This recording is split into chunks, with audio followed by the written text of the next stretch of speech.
አራተኛው ሰንበት በቤተ ክርስቲያናችን በሊቃውንት አባቶቻችን ስያሜ መጻጉዕ ይባላል። ቀደም ሲል ዝማሬ ያቀረበችልን እህታችን ዘማሪት ሲስተር ሕይወት የዕለቱን ትምህርት ጠቅልሎ አእምሯችን ልቡናችን ውስጥ የሚያስቀምጥ ዝማሬ ዘምራልናለች። ትምህርቱም ያንኑ የሚያጸና ከዚያ የማይርቅ ነው።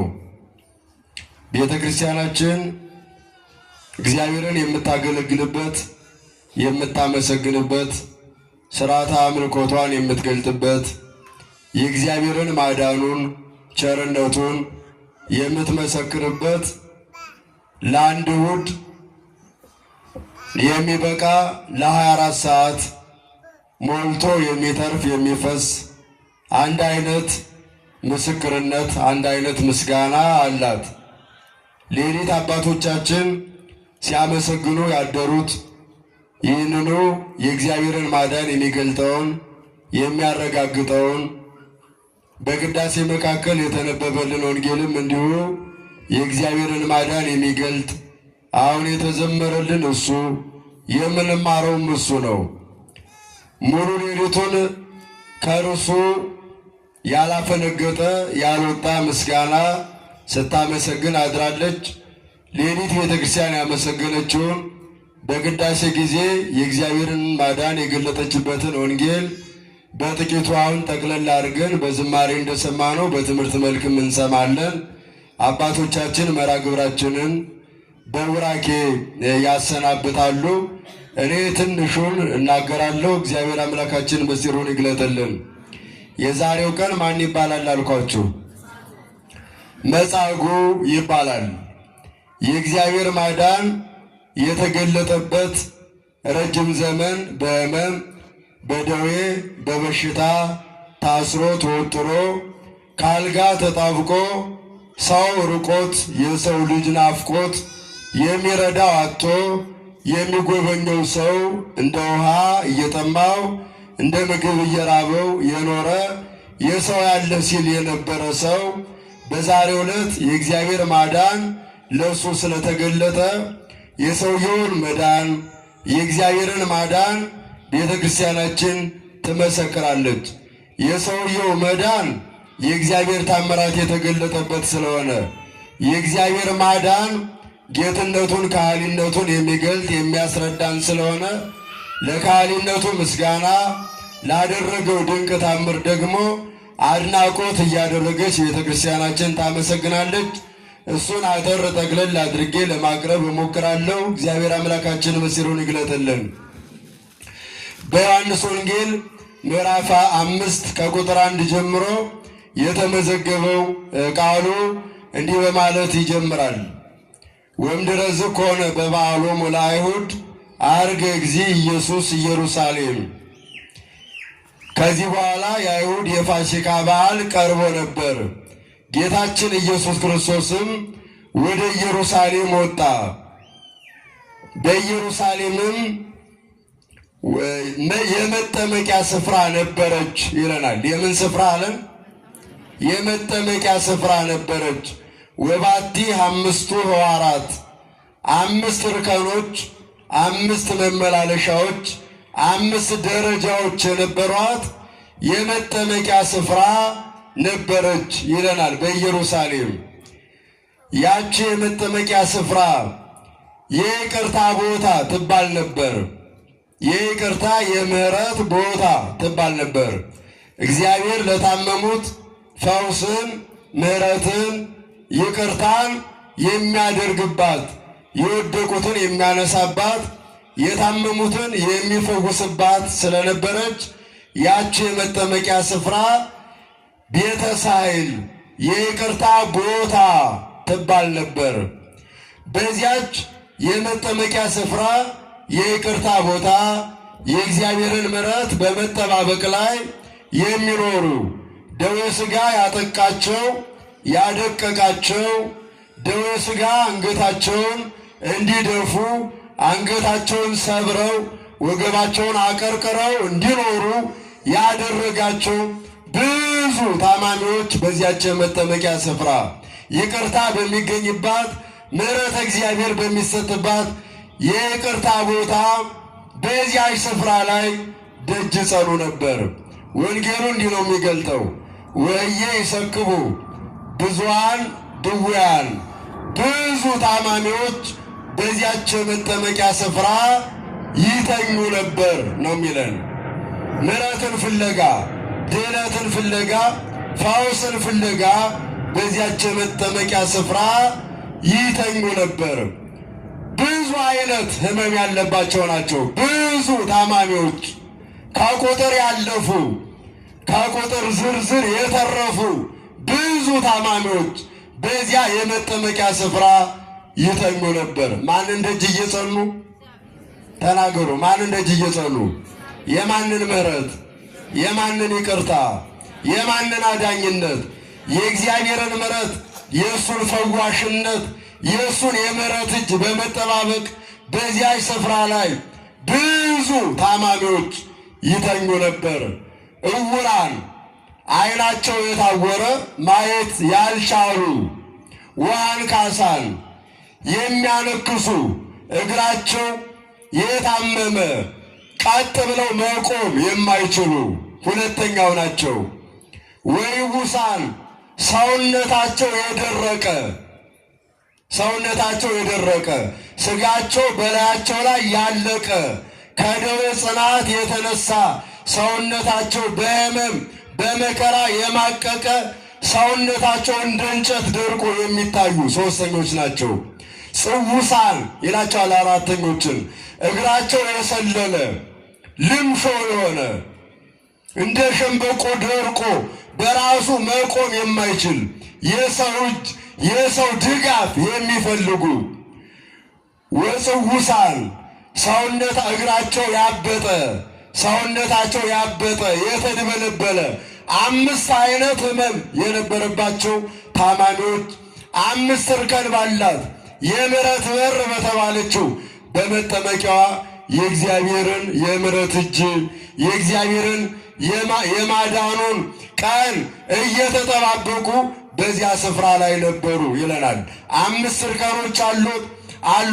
በ5 አይነት የሕመም የደዌ ደረጃ የተመደቡ 5 አይነት ታማሚዎች እግዚአብሔርን ደጅ እየጸኑ እዚያች መጠመቂያ ስፍራ ላይ ነበሩ። ዋሎ ህየ አሃዱ ቢሲ ዘ38 ክረምቱ እምዘ ደወየ፣ ከታመመ 38 ዓመት የሆነው አንድ ሰው ከእነዚያ ከታማሚዎች መካከል ነበር ይለዋል። ይህ በጣም ደዌ የጸናበት ሰው ነው። የታመመው የዓመቱ እርዝማኔ በጣም ከፍ ያለ 38 ዘመን በሙሉ ሰውነቱ ደርቆ በደዌ በሕመም ታንቆ ተጨንቆ አልጋ ላይ ተኝቶ እዚያች መጠመቂያዋ ላይ 5ቱን እርከኖች ወርዶ ለመፈወስ ደጅ ሲጸና ሲጠባበቅ የነበረ 38 ዘመን የታመመ መጻጉዕ የሚባል በዚያው በደዌው ስም የወጣለት ማለት ነው። መጻጉዕ ተብሎ በሕመሙ በበሽታው የሚጠራ በሽታው ሕመሙ የደዌው ጽናት መጠሪያ የሆነው 38 ዘመን የታመመ ከታማሚዎች መካከል አንድ ሰው ነበር ይለናል። ስንት ሰው ነበር አለን? ስንት አይነት ታማሚዎች አሉ ብያለሁ? ዓይናቸው የታወረ፣ እግራቸው የሚያነክስ፣ የሰለለ፣ የተድበለበለ፣ ልምሾ የሆነ 5 አይነት ሕመም የነበረባቸው ሰዎች፣ ለቁጥር የሚያታክቱ ብዙ ሰዎች ነበሩ። ከእነዚያ ሰዎች መካከል 38 ዘመን በዚያች የመጠመቂያዋ እርከን ላይ ተኝቶ አልጋውን በቤተሰብ አስመጥቶ እዚያው ላይ የወደቀ የተረሳ ቤተሰብ የራቀው የሰው ያለ የሚል አንድ ታማሚ ነበር። ማን ይባላል እሱ? የዛሬው ዕለት በሱ ነው የተሰየመው። የእሱን መዳን የእግዚአብሔርን ማዳን ቤተ ክርስቲያናችን የምትመሰክርበት ነው። በሱ መዳን ተስፋ ለቆረጡ በሕማም ለደቀቁ ሁሉ እግዚአብሔር የምሕረት እጁን እንደሚልክ በምሕረቱ በይቅርታው እንደሚጎበኝ ማሳያ እንዲሆን ይህንን ቤተ ክርስቲያናችን በአድናቆት የምትገልጥበት የምትመሰክርበት ዕለት ነው። ይህ ሰው እዚያ ስፍራ ላይ ሲኖር ወደ መጠመቂያው ለመውረድ ሁልጊዜ ብድግ ይላል። በቀን የሚድነው አንድ ሰው ብቻ ነው። እዚያ ቦታ ላይ ስንት ሰው አልኳችሁ ክርስቲያኖች? ስለዚህ በቀን አንድ ድርጊት ይፈጸማል። ከሰማይ የወረደ የእግዚአብሔር መልአክ ያንን የመጠመቂያውን ስፍራ ከሰማይ ይወርድና ይባርከዋል። እሱን አያዩትም። የጠበሉ ቦታ ሲናወጥ፣ ውሃው ሲናወጥ ግን ታማሚዎች ይመለከታሉ። ያንን ድርጊት ያዩ ሁሉ የሚድነው በቀን አንድ ሰው ስለሆነ ለመፈወስ ወደዚያ ቦታ ይሽቀዳደማሉ። ሁሉም እዚያ ቦታ ደጅ የሚጸኑት ምንን ፈልገው ነው? ድነትን፣ ፈውስን፣ የእግዚአብሔርን የምሕረት እጅ ጠብቀው ነው ገብቶ ለመፈወስ። ድነትን ለማግኘት ግን ውሃው መጠመቂያው ሲናወጥ መልአኩ ሲባርከው ቀድሞ መውረድ ግድ ይላል። እስመ መልአከ እግዚአብሔር በጊዜ ይወርድ ውስተ ምጥማቃት ይታወክ ማይ ወዘ ይወርድ ቀዲሙ እምድረሁ ከተማይ ወይታጸብ ያዩ እምኩሉ ደዌ ዘቦ። ውሃውን መልአኩ ሲባርከው መጠመቂያው በሚናወጥበት ጊዜ ቀድሞ ወደ መጠመቂያው የወረደ ቀድሞ የተጠመቀ አንድ ሰው ከማንኛውም ካለበት ደዌ ሁሉ ይፈወስ ነበር ይላል። አምላካችን ሁላችንን በምሕረቱ ይፈውሰን። የእግዚአብሔር መልአክ የተባለው ገናናው ቅዱስ ሚካኤል ነው። ጠባቂነቱና ጸሎቱ ረድኤቱ ከሁላችን ጋር ይሁን። ዕለት ዕለት ወደዚያ እየወረደ ሕሙማኑ ባሉበት ስፍራ ያለውን የመጠመቂያ ቦታ ይባርከዋል። ያናውጠውም ነበር ነው የሚለን። ውሃው መጠመቂያው በሚናወጥበት ጊዜ ወደዚያ ቀድሞ የወረደ ሁሉ አንድ ሰው ካለበት ከማንኛውም ደዌ፣ ከማንኛውም በሽታ፣ ከማንኛውም ሕመም ጽኑ ነው ከሚባለው፣ አስፈሪ ነው አስደንጋጭ ነው ከሚባለው ከማንኛውም ሕመም ይፈወስ ነበር። ነገር ግን ወደዚያ ቀድሞ መውረድ ግድ ይላል። ክርስቲያኖች ቀድሞ ለመውረድ ደግሞ ጉልበት ወይም ሰው ያስፈልጋል። ምን ያስፈልጋል አልኳችሁ? እዚህ ያሉት ታማሚዎች ከፊሉ ዕውራን ናቸው፣ መሪ ይፈልጋሉ። ገና ተመርተው እስከሚወርዱ ችግር ነው። ሰውነታቸው ሽባ የሆነ እንደ ልባቸው መራመድ የማይችሉ መቅደም ይቻላቸዋል? አይችሉም። ሰው ብድግ አድርጎ ካልወረወራቸው ካልጨመራቸው በቀር በራሳቸው ጉልበት ተንቀሳቅሰው ሮጠው ቀድመው የመጠመቅ ዕድላቸው ያነሰ ነው። ሰውነታቸው የሰለለ የደረቀ እነዚያ እንዲሆን አቅም የላቸውም። ቀደም ብለው ወደ መጠመቂያው ለመውረድ የሚያስችል አቅም አልነበራቸውም። ሰውነታቸው ያበጠ የተድበለበለ በሰው ድጋፍ የሚንቀሳቀሱ እነዚያም ቢሆን ቀድሞ ለመውረድ ይቸገራሉ። ስለዚህ በዚህ ጊዜ የሚድነው ክርስቲያኖች ሰው ያለው ነበር። ምን ያለው አልኳችሁ? ጉልበት ያለው ሰው ውሃው መጠመቂያው ሲናወጥ ያለውን ያን ታማሚ አፈፍ ብድግ አድርጎ ወደ መጠመቂያው ይዞ መግባት የሚችል ሰው ያለው ይድናል። ሰው የሌለውስ? ሰው የሌለው አይድንም። እዚያ ስፍራ ላይ የሰው ዋጋው ትልቅ ነው። ምክንያቱም ከፊሎቹ የሚመራቸው ሰው የሚፈልጉ አይነ ስውራን ናቸው። ከፊሎቹ ደግሞ ሰውነታቸው የሰለለ የሰው ድጋፍ የሚሹ ናቸው። ከፊሎቹ እግራቸው የሰለለ ሽባዎች ናቸው። በራሳቸው መንቀሳቀስ አይችሉም። ሁሉም ሰው የሚሹ ናቸው። ሰው ያላቸው ወደ መጠመቂያው እየወረዱ ሲድኑ፣ ይህ ሰው ግን 38 ዘመን ሙሉ እዚያች ቦታ ላይ ተጣብቆ የውሃው መናወጥ አይኑ ያያል። ነገር ግን ጉልበቱ ወደዚያ ወርዶ ወደ መጠመቂያው ቀድሞ ወርዶ መጠመቅ የሚያስችል አቅም አልነበረውም። ምን አልነበረውም? ለመጠመቅም ለመታከምም ምን ያስፈልጋል? አቅም ያስፈልጋል። የሚያነሳ የሚጥለው በሰው መዳፍ ያለ ሰው በራሱ ወደ መጠመቅ ይቻለዋል? አይቻለውም።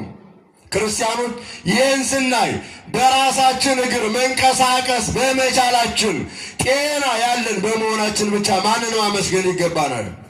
እግዚአብሔርን ማመስገን ይገባናል። በምድር ላይ ትልቁ ሀብት ወርቅና ብር፣ የምንነዳው ውድ መኪና፣ የምንኖርበት ሌክቸሪ የተባለው ቤታችን አይደለም። ትልቁ ሀብታችን ምናችን ነው? ጤናችን ነው። ጤና ፍለጋ ጤናቸውን አጥተው በየሆስፒታሉ በየጠበሉ ጤና ብቻ የሚፈልጉ የጤና ያለ የሚሉ ወገኖች አሉን የሉንም? አሉን። እግዚአብሔር በምሕረቱ ይፈውስልን። አንዳንዶቻችን ለሚጠፋው ንብረት ለሚያልፈው ሀብት ናላችን እስኪዞር ስንጨነቅ ይታያል። ተገቢ አይደለም። መጨነቅ ካስፈለገ የበለጠ የሚያስጨንቀው ጉዳይ ክርስቲያኖች ሀብት ማጣት ሳይሆን ምን ማጣት ነው? ጤና ማጣት ነው። ይህ ሰው ስንት ዓመት ታሟል አልኳችሁ? 38 ዓመት አይደለም። እንዲያው 2 ወር አልጋ ላይ ይከብዳል አይከብድም? እንዲያው ስራችሁን ስትሰሩ ሰንብታችሁ አጋጣሚ አንድ ቀን ቤት ብትውሉ አይጨንቃችሁ? አይጨንቅም? እንዲያው ከቤት እንዳትወጣ እንዳትንቀሳቀስ ዛሬ እቤት ብቻ ነው የምትውለው ብትባሉ ይከብዳል አይከብድም? ይከብዳል። ይህ ሰው ግን ስንት ዓመት አልኳችሁ? ድፍን 38 ዓመታት የአንድ ጎልማሳ ዕድሜ እዚያ መጠመቂያ ስፍራ ላይ እያሳለፈ ነው። ሕማማት መከራዎች ሁሉ በእሱ ላይ አልፈዋል። እዚያ አልጋ ላይ ተጣብቆ በመኖሩ በየዕለቱ የሚደርስበትን ጭንቅና መከራ፣ ሰቆቃ፣ ዋይታ በሰው እጦት ሰው የሌለው በመሆኑ የሚደርስበትን ጭንቀት አስቡት። ሰው ትልቅ ነገር ነው። ሰው ሲቸግረው ዛሬም ቢሆን የሚለው የሰው ያለህ ነው የሚለው። የማን ያለ ነው የሚለው? የእግዚአብሔር ያለህ የሰው ያለ ነው። ሰው አልሰማው ካለ ነው የእግዚአብሔር ያለ የሚለው።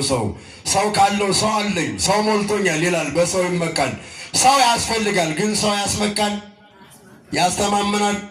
አያስተማምንም። የሚያስመካ የሚያስተማምን ካለመኖር ወደ መኖር አምጥቶ የፈጠረን ከትቢያ ያነሳን አፈር የሆነ ማንነታችን በጤና ቆሞ እንዲሄድ ያደረገው እግዚአብሔር አምላካችን ነው የሚያስተማምነን።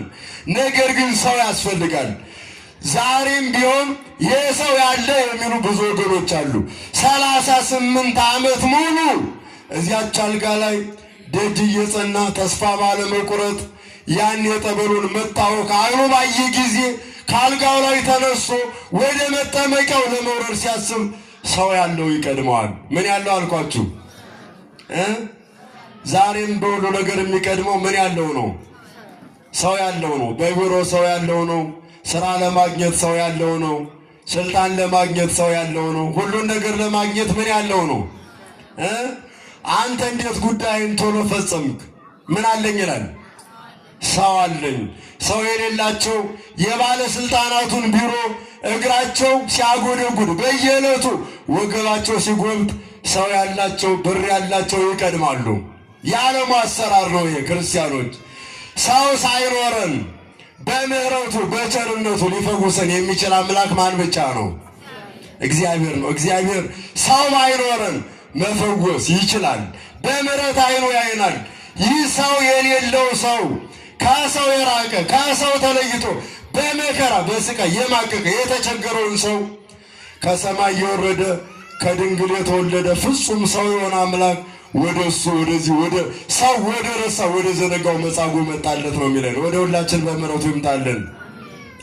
ወደዚያ ስፍራ ሲመጣ ጌታችን ወርዮ እግዚእ ኢየሱስ አይመረ ከመጎንደ የውሰደው ይህን ሰው አይቶ ደዌ እንደጸናበት አወቀ ይላል። ረጅም ዘመን በደዌ ጸንቶ እንደኖረ በመከራ ውስጥ እንዳለፈ አወቀ። ችግራችንን ለሰው ብንነግረው አይገባውም። ሳንነግረው የሚገባው ሳንነግረው መልስ የሚሰጠን ማን ነው? ክርስቲያኖች የልቡናችንን የሚያውቀው አምላክ ነው። አየው ነው የሚለን። ተመለከተው፣ በምሕረት አይኑ ጎበኘው። ሁላችንንም በምሕረት አይኑ ጎብኘን። ረጅም ዘመን በደዌ እንደቆየ አወቀ ይላል። ሰው ነግሮት አይደለም። ይህ ሰው 38 ዘመን የታመመ ነው የሚል ሪፖርት አልፈለገም፣ ነጋሪ አልፈለገም። እሱ ራሱ ሁሉን የሚያውቅ ሕሊና ያጤሰው ልቡና የሰወረውን ነገር የሚረዳ አምላክ የዚህን ሰው የሰው ያለ ማለት ማንም ሳይነግረው ማንም ሳያስረዳው ተረዳ። ረጅም ዘመን በደዌ እንደኖረ አወቀ ነው የሚለን።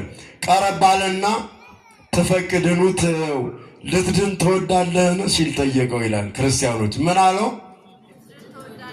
ለካ ለመዳን የኛ ፈቃድ አስፈላጊ ነው። በግድ አይደለም ያዳነው። ልትድን ትወዳለህ አለው። ልትድን ትወዳለህ ይለናል። ዛሬም እያንዳንዳችን የሥጋም የነፍሳችንም ድነት በእኛ ፈቃድ በእኛ እምነት ራሳችንን በፈቃዳችን ለእግዚአብሔር የምሕረት እጆች አሳልፎ በመስጠት የሚፈጸም መሆኑን መገንዘብ ያሻል። አስገድዶ አያድነንም፣ አስፈቅዶ ነው። ልትድን ትወዳለህ አለው። ቀረብ አለና ሊያድነው ስለፈለገ ነው። ሊፈውሰው ከወደቀበት ሊያነሳው ስለወደደ ልትድን ትወዳለህን አለው። ምን ፈልጎ ነው እዚያ ደጅ እየጸና ያለው 38 ዘመን ሙሉ? ምን ፈልጎ ነው? እዎ አላ ሰብ አልቤ ከመሶበ የታወቅ ማይ ያውርደኒ ወይድኒ ውስተ ምጥማቃት። አዎ ጌታ ሆይ መዳን እወዳለሁ፣ ነገር ግን ውሃው በሚናወጥበት መጠመቂያው በሚናወጥበት ጊዜ ወደ መጠመቂያው የሚያወርደኝ በመጠመቂያው ውስጥ የሚጨምረኝ ሰው የለኝም አለ ይላል። ክርስቲያኖች ምን የለኝም አለ? ዛሬ እንደዚህ አይነት ሰዎች ሞልተዋል።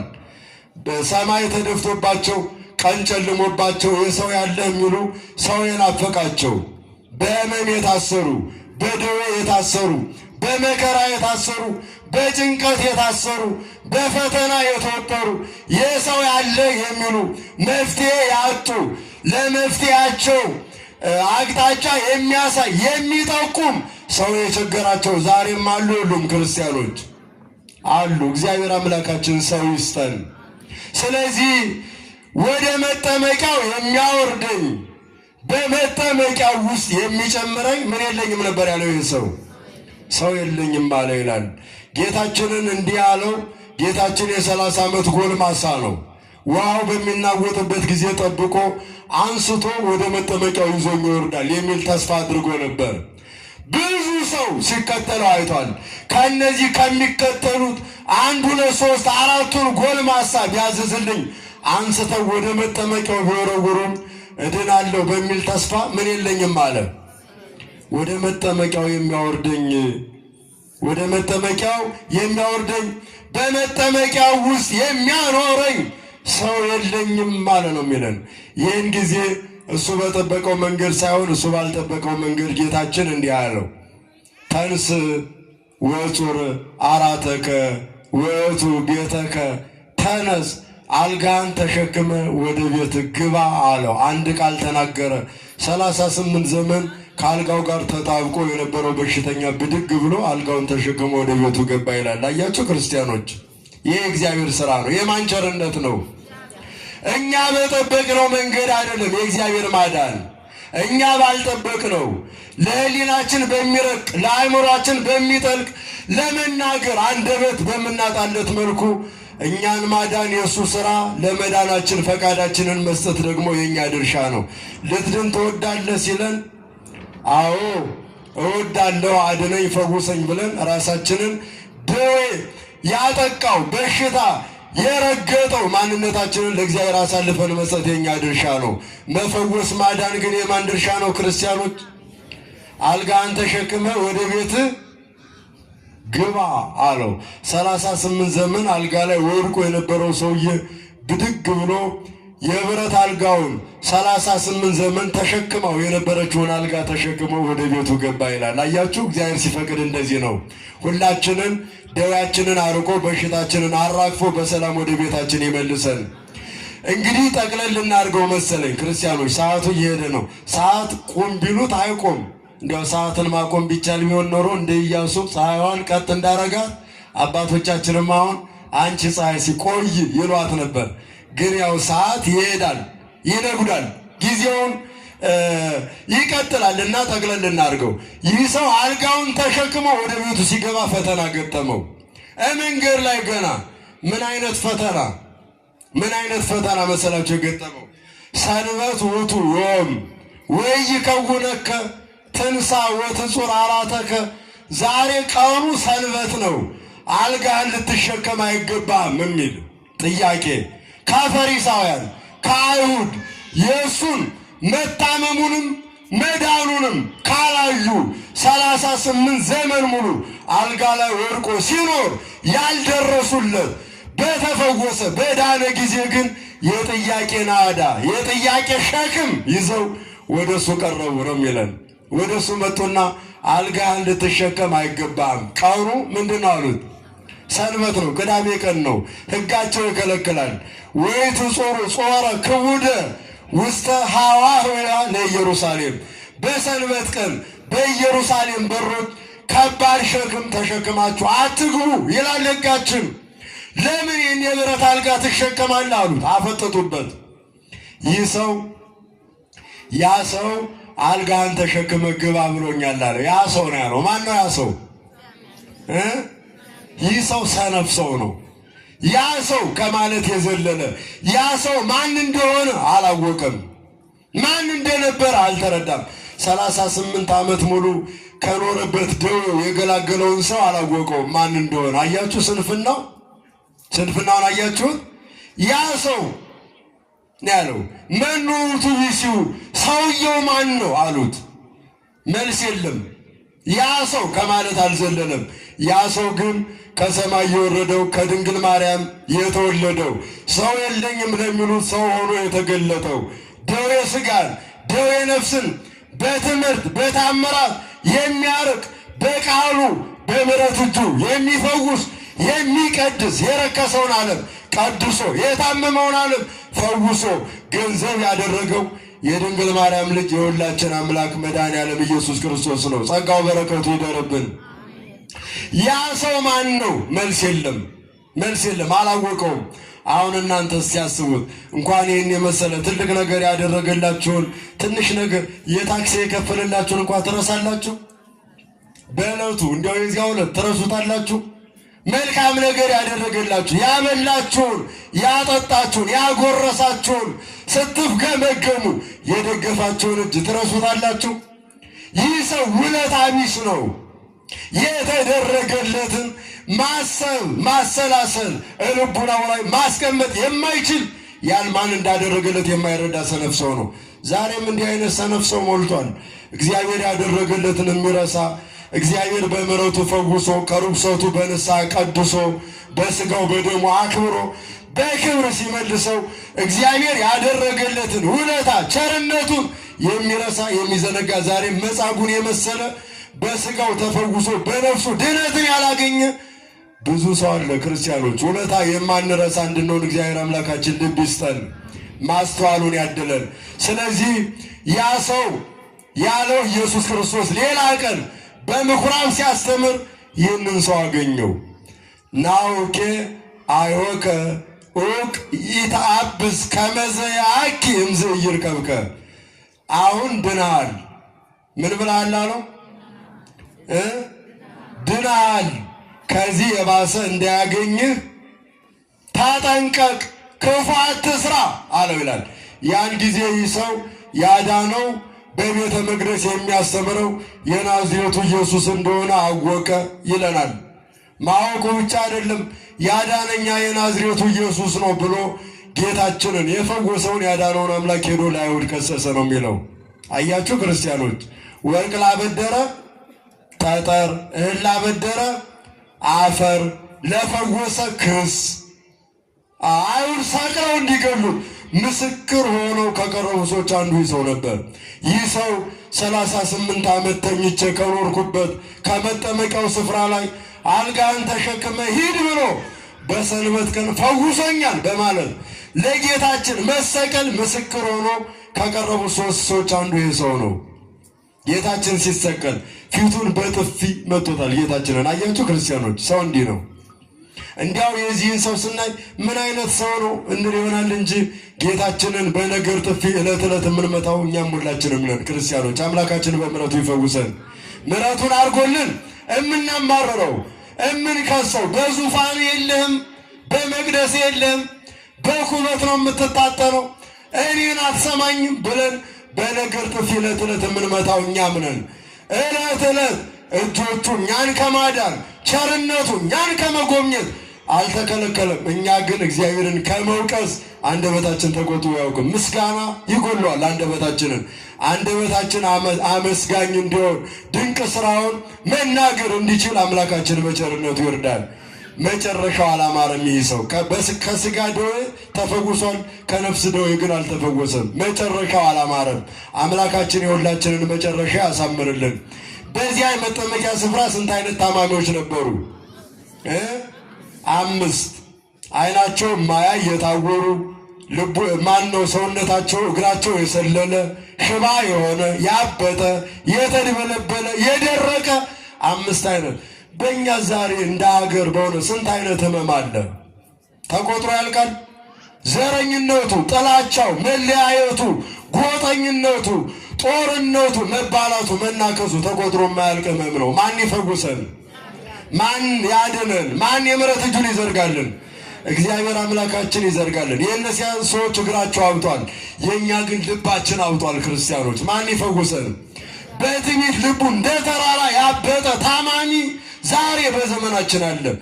አእምሮ ሽባ የሆነ እደ ልቡናው ሰንካላ የሆነ አመለካከቱ አስተሳሰቡ ሽባ የሆነ ከሃይማኖት ያፈነገጠ ከምግባር ከመልካም ስራ ያፈነገጠ ብዙ አይነት ታማሚ፣ አይነ ልቡናው የታወረ እዝነ ልቡናው የደነቆረ አእምሮ ማሰላሰል የማይችል ብዙ ታማሚ ዛሬም በመጠመቂያዋ ዙሪያ አለ። ማን ይፈውሰን?